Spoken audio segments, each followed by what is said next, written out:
السلام عليكم ورحمة الله تعالى وبركاته. كثير منا ينشغل بمسألة الرؤية والحلم. كثير منا يحلم، يرى أحلام كثيرة وينشغل بهذه الأحلام.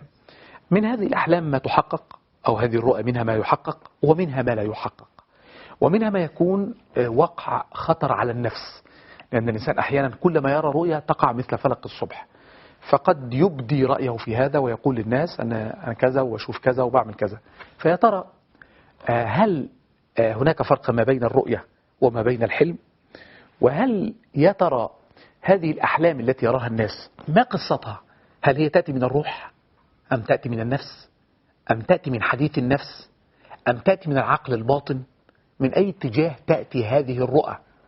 وهل يا ترى هناك فرق ما بين أضغاث الأحلام التي يراها الإنسان وما بين الرؤية الحقيقية التي يراها الإنسان؟ وهل كان هناك اهتمام من الرسول صلى الله عليه وسلم بالرؤى وبالأحلام؟ وهل كان الصحابة رضوان الله عليهم يرون رؤى ويرون أحلام ويقصونها على رسول الله صلى الله عليه وسلم؟ وهل كان النبي يفسر هذه الأحلام أم لم يكن؟ هذا موضوع طويل لعلي أختصره من خلال هذه الحلقة المباركة، فتابعونا أثابكم الله. والذكر